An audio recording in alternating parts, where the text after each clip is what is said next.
Dan mereka juga dibukakan Allah rahasia yang tersembunyi di hati orang. Itu bahaya tu. Apa di hati orang dia tahu. Itu yang berat tu. Maka kalau ngadap orang macam ini, dia diam kalau dah. Jangan banyak ngomong. Kalau banyak ngomong nanti dia ungkapnya hati kita. Ya, apa terbetik di hati semuanya dia tahu. Di samping itu mereka juga mampu meramal tentang watak dan nasib seseorang dilihat dari bekas kaki di atas tanah. Ada orang jalan kaki, orang tak ada kita. Oh, ini orangnya begini kata. Langsung tahu dia. Karakter orang itu lihat dari jejak tapak kaki. Nah, ini nuqaba ni bahaya bang. Apa rahasia kita ni? Apa rahasia kita bongkar ni?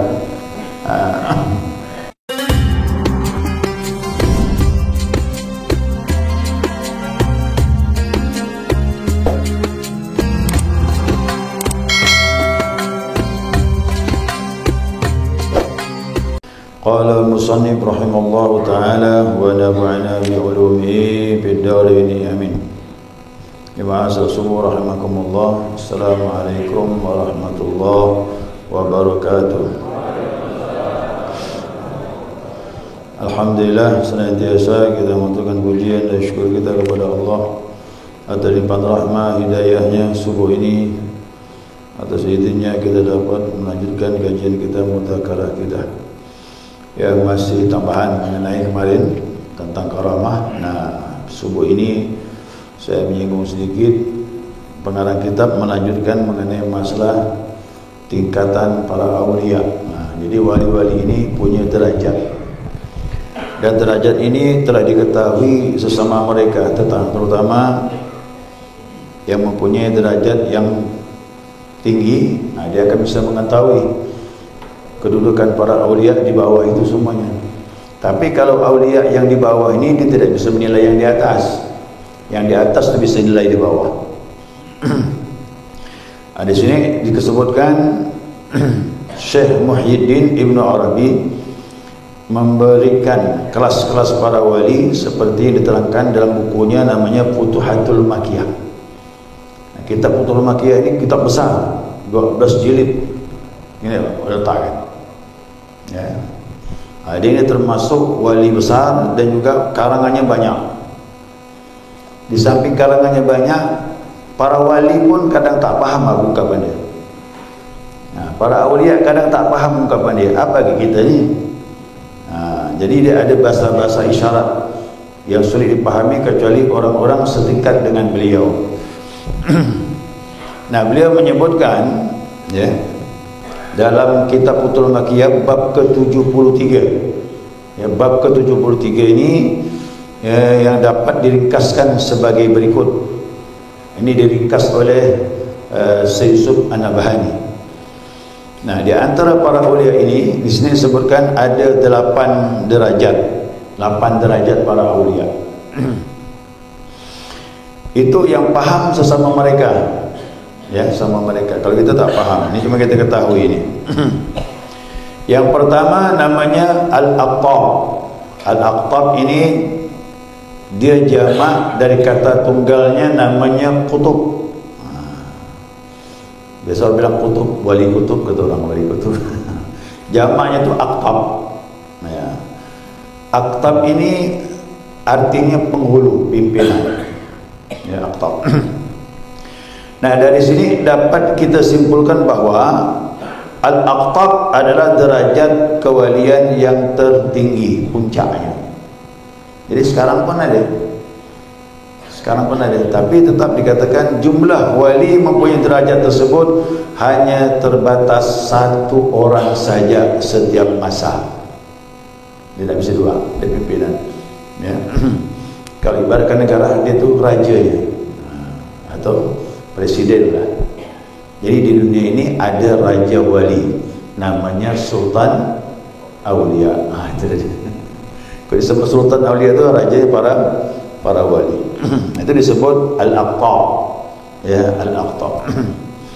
Nah, ini contohnya seperti Abu Yazid Al-Bustami, masuk dia. Ya, Abu Yazid Al-Bustami yang sering saya ceritakan tu, itu masuk dia.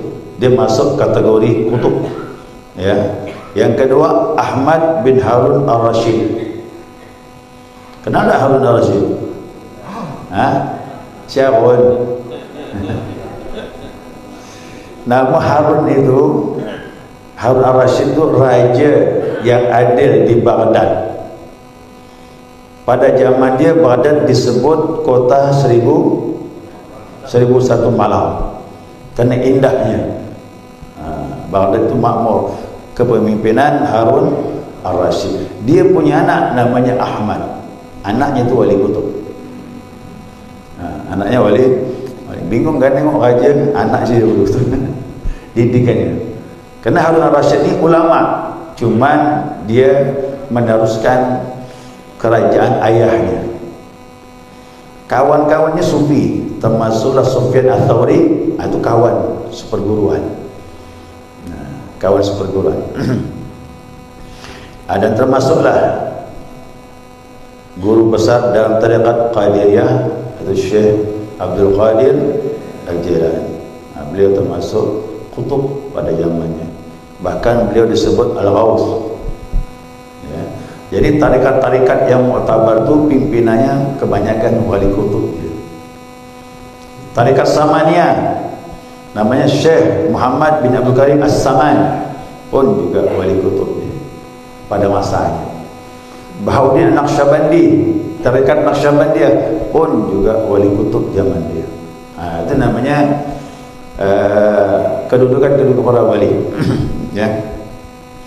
Nah, kemudian yang kedua, a'immah.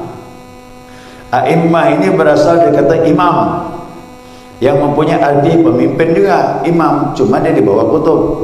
Nah, a'immah ini setiap masanya hanya 2 orang saja. Ya, 2 orang saja. Jadi begini, kutub di atas, nanti di bawahnya itu 2 imam. Kalau kutub ini meninggal, salah satu dari 2 imamnya naik. Gitulah dia. Seperti itu dia. Naik. Ya, macam Jokowi turun, Prabowo naik, gitu ada. Itu cerita dunia kan. Ini cerita para aulia juga begitu. Ya. Jadi imaman adalah dia pengapit daripada kutub. Cuman dia sudah masuk kategori aulia yang besar. Yang ketiga namanya Al-Autad. Gelarnya ini Al-Autad. Apa kata autad ini? Asal katanya watad, mempunyai arti pasak bumi. InsyaAllah kalau ada dia ni, kiamat belum, kerana dia yang mengimbangkan geraknya bumi ini. Jadi Allah memandang bumi ini dengan rahmatnya karena masih ada pasak bumi. Seperti gunung lah. Coba bila gunung kau tak ada, perputaran bumi tak seimbang. Gunung tu nampak kecil keluar, tapi ke bawah akarnya mengembang ke bawah. Jadi kita lihat gunung tu yang kecil yang keluar tu gini, tapi ke bawah seperti piramid. Seperti piramid, menghujam ke bawahnya lebih besar. Itu dikatakan pasak bumi. Nah, autad ini hanya ada 4 orang saja setiap masanya, tidak banyak. 4 penjuru dunia, 4 orang saja. Ya, 4 orang. Nah, kemudian yang keempat, Al-Abdal. Al-Abdal ini kata badal, pengganti. Abdal ini mempunyai arti menggantikan. Yang memperoleh derajat Abdal itu hanya 7 orang saja setiap masa. Hanya 7 orang. Nah, wali Abdal ini kata para ulama ditugaskan Allah juga di 7 posisi dunia. Dia jumlah cuma 7 orang. Abdal ini dia mempunyai kelebihan bisa berada di beberapa tempat dalam satu masa. Tapi semua para awliya mempunyai tempat seperti ini. Sebelum sampai ke kutub, dia lewat Abdal dulu dia. Abdul Qadir Jailani muridnya banyak. Pas masuk bulan Ramadan, waktu dia masih derajat Abdal ya, belum jadi kutub, dia masih Abdal. Waktu muridnya minta mengundang, akhirnya dia bilang, insya Allah saya datang. itu mengatakan lebih dari 30 tempat muridnya yang mengundang dia untuk buka puasa Ramadan. 30 tempat itu didatanginya dalam masa yang sama. Itu yang bingung orang tu, macam mana ni? Ya, macam mana ni? Tapi begitulah dia. Yang begini Bapak Ibu, aneh di dunia tapi tidak aneh di akhirat. Nanti di surga kita ini jadi abdal. Di surga nanti, sekarang dunia tak dapat. Ya. Surga itu kan luas, seluas langit dan bumi.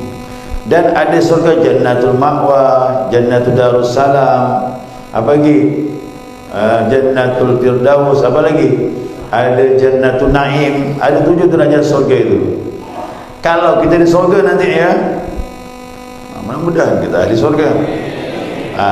Di sana itu nanti kita akan berkunjung di beberapa tempat dalam masa yang sama. Semuanya kita datang. Kan bingung nih, jaraknya jauh-jauh, bukan dekat-dekat, seluas langit dan bumi. Pontianak, Mekah saja pakai pesawat 9 jam. Jakarta, Mekah itu. Ini seluas langit dan bumi. Dari bumi ke bulan berapa jauh? Dari bulan ke bintang berapa jauh? Tak usah pakai akal lagi, tak mampu. Di sana kita bisa berkunjung 5-6 tempat dalam masa yang sama. Tu surga nanti aneh. Maka Allah bilang, sesuatu yang tak pernah kau lihat oleh mata, tak pernah terbetik oleh kuping, ya, dan tak pernah terlintas oleh hati, nikmat yang Allah berikan di sana. Dari segi makanannya, tempatnya, jaraknya jauh, tak ada lagi, jauh menjadi dekat. Ya, itu di sana semuanya begitu. Di dunia hanya para wali yang bisa. Ya, hanya para wali yang bisa. Nah, jika wali abdal itu meninggal, ia akan digantikan oleh yang lainnya. Ada orang bernama Abdul Majid bin Salamah. Ya, Pak Majid ni. Ya, Pak Majid. Binnya beda. Ini bin Salamah. Ya. Ada seorang bernama Abdul Majid bin Salamah pernah bertanya kepada seorang wali abdal. Ya, seorang wali abdal ditanyanya. Namanya Muaz bin Ashraf. Ini wali abdal.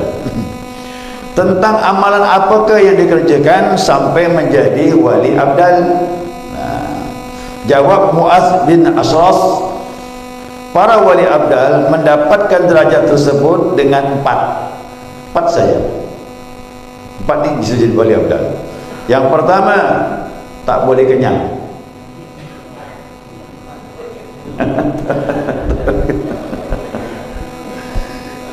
Tak boleh kenyang berarti banyak-banyak lapar, dia tak boleh kenyang.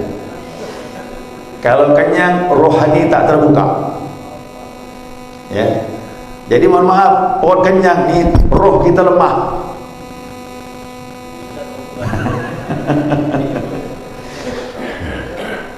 Ini wali abdal ni orang bertakwa ni. Makanya saya bilang puasa Ramadan tu, kalau betul kita puasa, la'allakum tattaqun. Makanya buka puasa tu jangan banyak-banyak. Sikit ya, segini aku dah pernah. Kalau buka puasa sepiring, habis salam selesai je.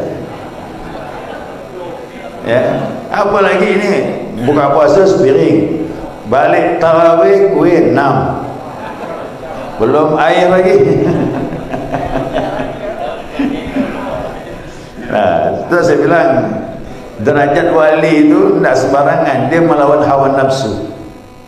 Nafsu dilawan, baru dia bisa mulia di sisi Allah SWT. Jadi bilang yang pertama, tak boleh kenyang, harus lapar. Ya, makan secukupnya untuk kekuatan tubuh, bukan untuk memuaskan hawa nafsu. Ini bulan Maulid ni berat. Bulan Maulid ni mana-mana makan. Ya, hanya pikuli makan. Makan tu bahasa Arab artinya tempat. Ya kan, dicampur bahasa Indonesia. Makan artinya makan. Pikuli makan. Setiap tempat makan. Masuk bulan Maulid. Yang kedua dia bilang derajat abdal ni wajib bangun malam. Jadi bangun malam wajib, bukan lagi sunnah dah. Wajib bagi dia. Dia kayak ikut Nabi Muhammad SAW. Nabi Muhammad tu kan tahajud wajib, witir wajib, wali Allah ikut Nabi lah, tak lagi sunnah, tiap malam bangun. Kalau dah itu tak jadi dia. Itulah maka saya katakan Abah Hanum tu wakil talqin nanya, bah malam bangun jam berapa? Jam 2, paling lambat jam 2.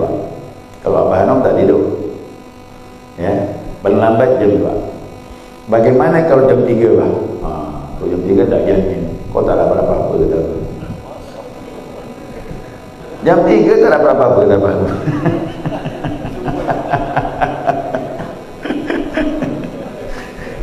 Minimal jam 2 katanya. Makanya riyadhah tu jam 2. Kita mulai tu ngikutkan macam mana kita latihan. Walaupun tiap malam Jumaat tak masalah lah latihan. Jadi maka saya katakan guru-guru kita seperti Abah Hanum, Abah Sepuh dan sebagainya, memang begitu amalannya. Ya kan, begitu amalannya. Dia kau tak malam tak jadi. Tidur boleh, tapi jangan banyak. Ya. Kalau mau bangun tengah malam, tidur awal sikit. Tidurlah jam 10, jam 11. Kalau tidur jam 12, sulit dah tu lah. Payah tu. Yang ketiga apa lagi? Yang ketiga banyak diam. Tak boleh banyak ngomong. Banyak ngomong nanti salah. Makanya diam itu emas, kata Umar bin Khattab. Ya, banyak diam. Jadi banyak diam tu apa? Zikir apa? Banyak merenung. Ngomong seperlunya. Tu derajat abdal. Yang keempat, menghindari orang-orang yang tidak membawa support untuk dekat kepada Allah. Jadi kalau dekat orang-orang yang lalai, dah lebih baik susah lah tu dah. Tinggalkan dah. Ya. Lebih baik kita kumpul dengan orang yang beri kita semangat untuk dekat dengan Allah. Ini derajat abdal. Ada lagi di bawah ni, yang kelima. Ini selesai ni ya. Yang kelima namanya nuqaba. Ada wali namanya nuqaba. Asal katanya naqib, artinya apa? Kepala suatu kaum. Itu namanya naqib. Jamaknya nuqaba. Jumlah wali nuqaba ini setiap masanya hanya 12 orang. Tak banyak kan? 12 orang ya. Kutub 1, imam 2, autad 4, abdal 7.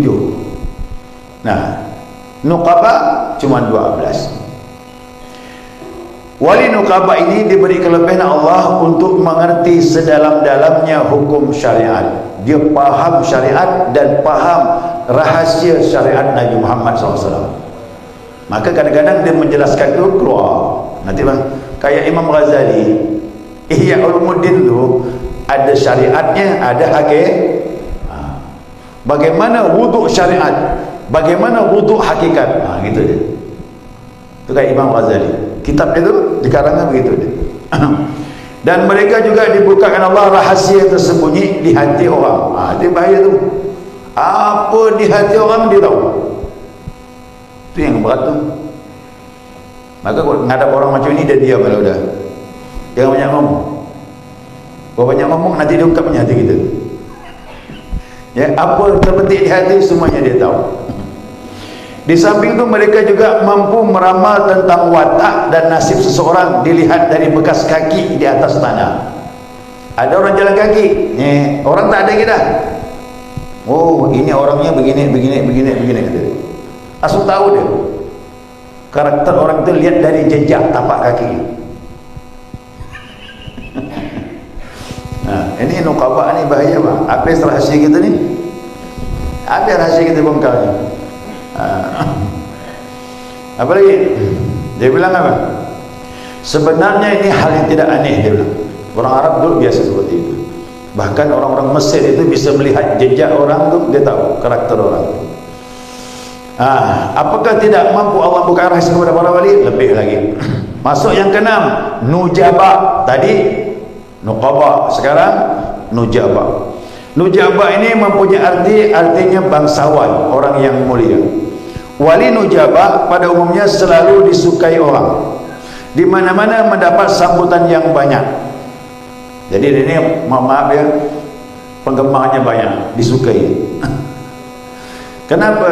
Mungkin bahasa dia, akhlak dia, sehingga orang senang dengan dia.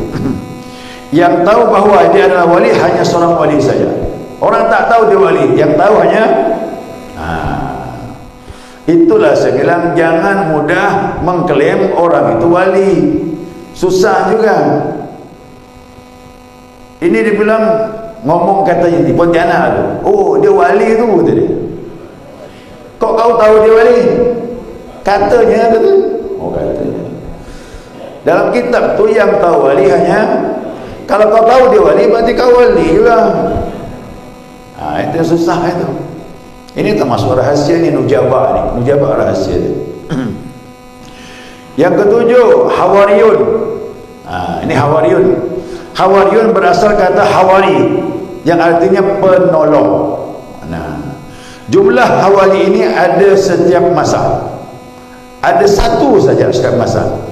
Ya, jika seorang wali hawari meninggal, akan digantikan yang lain. Setiap nabi ada hawari, ada pengikutnya. Setiap wali. Nah, Nabi mengatakan, aku ini ada hawari bagiku. Nah, namanya Zubair ibnu Awam. Kemarin kita bahas. Sahabat Nabi Zubair ibnu Awam itu hawariyunnya Nabi Muhammad SAW. Dia penyimpan rahasia Nabi. Banyak sahabat tu banyak jadi wali Allah. Setiap Nabi mempunyai hawari. Hawariku Zubair bin Awam, kata Nabi. Walaupun pada waktu Nabi mempunyai beberapa sahabat setia, tetapi beliaulah disebut hawarinya. Beliau berkata demikian kerana tahu Zubairlah yang mempunyai derajat wali hawari. Biasanya dia ni pembawani, pandai berhujah. Setiap Nabi pasti ada pengikut seperti itu. Nah, yang terakhir, Rajabiyun. Derajat wali namanya Rajabiyun. Asal kata Rajab. Rajab itu bulan berapa? Rajab. Bulan 7. Bulan Arab itu Rajab.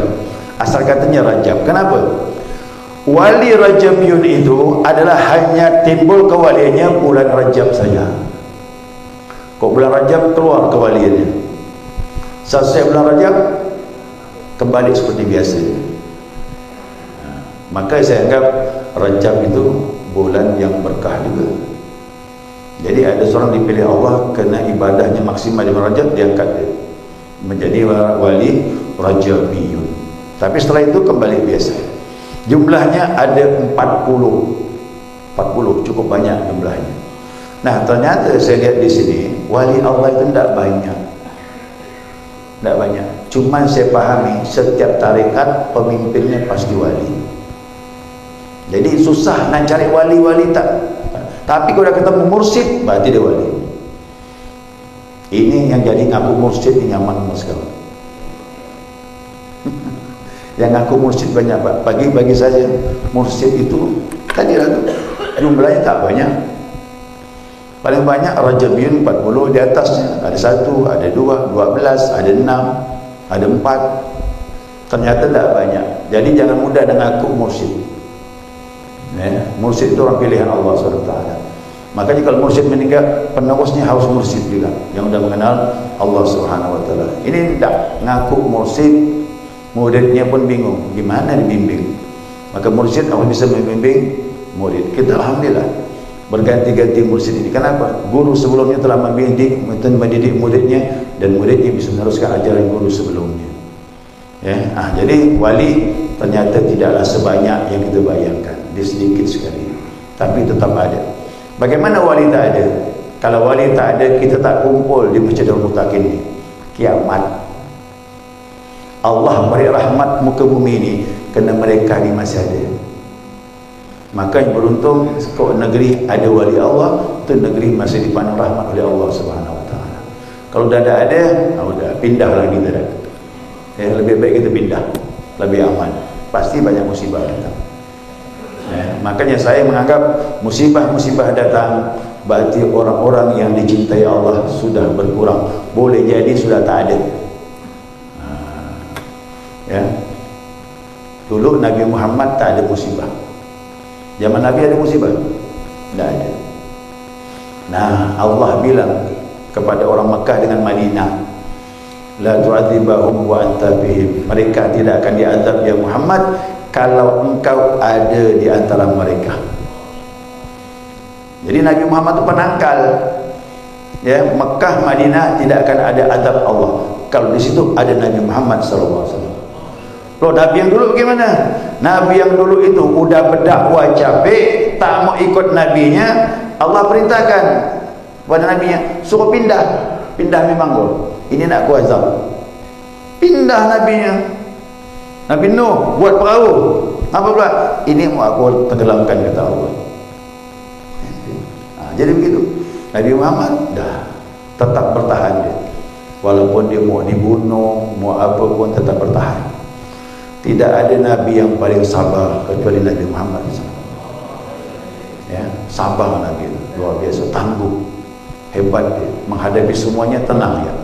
Ya, sampai Allah jadikan Mekah, Madinah 100% menerima Islam.